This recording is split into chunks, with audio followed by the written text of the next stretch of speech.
అనగనగా ఒక ఊరిలో సిద్ధు అనే పిల్లవాడు ఉండేవాడు. తను అమ్మా నాన్నల మాట వింటూ ఎంతో బుద్ధిగా ఉండేవాడు. అలాగే ఆటల్లోనూ చదువుల్లోనూ కూడా ఎంతో చురుగ్గా ఉండేవాడు. ఒకరోజు సిద్ధు స్కూల్కి వెళ్తూ ఉండగా తనకి దారిలో ఒక చెట్టు క్రింద చిన్న కుక్కపిల్ల కనిపించింది. ఆ కుక్కపిల్ల చాలా నీరసంగా ఉంది. సిద్ధు దీన్ని చూస్తుంటే చాలా రోజుల నుంచి తినడానికి ఏమీ దొరికినట్టు లేదు అని జాలిపడి తన లంచ్ బాక్స్ తీసి ఆ కుక్కపిల్లకు అన్నం పెట్టాడు. తరువాత తనకి స్కూల్కి టైం అయిపోతుందని త్వరగా అక్కడి నుంచి వెళ్ళిపోయాడు. సిద్ధు సాయంత్రం స్కూల్ అయిపోయిన తర్వాత బయటకు వస్తుండగా స్కూల్ గేట్ దగ్గర ఆ కుక్కపిల్లను చూశాడు. ఆ కుక్కపిల్ల సిద్ధుని చూడగానే తన తోక ఊపుతూ ఎంతో ప్రేమగా సిద్ధు దగ్గరికి పరిగెత్తుకు వచ్చింది. అది చూసి సిద్ధు చాలా సంతోషించాడు.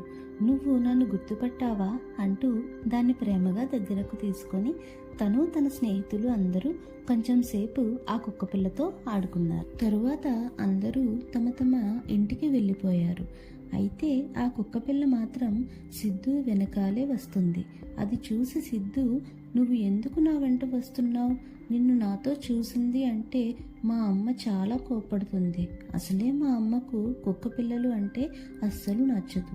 వెళ్ళు, రేపు మళ్ళీ నీ కోసం నేను ఏదైనా తీసుకొస్తాను తినడానికి అని చెప్పి తను వెళ్తున్నా ఆ కుక్కపిల్ల మాత్రం సిద్ధుని వదలకుండా వెనకాలే వెళ్తుంది. దాని ప్రేమను చూసి సిద్ధు, సరేలే, నేను ఏదో ఒకటి చెప్పి అమ్మను ఒప్పిస్తాను, నువ్వు మా ఇంటి దగ్గరే ఉంది గాని అని ఆ కుక్కపిల్లని తనతో పాటు తన ఇంటికి తీసుకువెళ్ళాడు. ఇంటికి వెళ్ళాక అమ్మ కుక్కపిల్లని చూసి సిద్ధుని చాలా కోప్పడింది. ఎందుకురా ఇప్పుడు ఈ కుక్కపిల్లని తీసుకొచ్చావు? నాకు అసలే కుక్కపిల్లలంటే ఇష్టం లేదని నీకు తెలుసు కదా, మరి ఎందుకు దీన్ని తీసుకొచ్చావని అమ్మ సిద్ధుని అడిగింది. అప్పుడు సిద్ధు జరిగినది అంతా అమ్మకు చెప్పాడు. ఆ కుక్కపిల్లను చూసి అమ్మ కూడా జాలిపడి, సరేలే, తీసుకొస్తే తీసుకువచ్చావు, కానీ దాన్ని నువ్వే చూసుకోవాలి, సరేనా? ముందు దాన్ని తీసుకువెళ్ళి స్నానం చేయించు, చూడు ఎంత మురుగ్గా ఉందో అని చిన్నగా కోపంతో చెప్తూ అమ్మ లోపలికి వెళ్ళిపోయింది.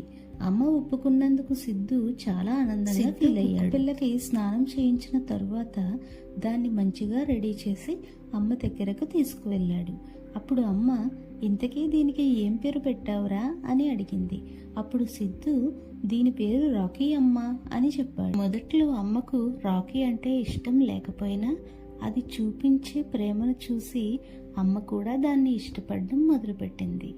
అప్పటి నుంచి రాకీ ఆ ఇంట్లో ఒక సభ్యుడయ్యాడు. ఇంకా సిద్ధు, రాకీ మంచి స్నేహితులయ్యారు. హాయ్ పిల్లలు, మీకు మన ఛానల్లోని స్టోరీస్ నచ్చినట్లయితే లైక్, షేర్, సబ్స్క్రైబ్ చేయండి.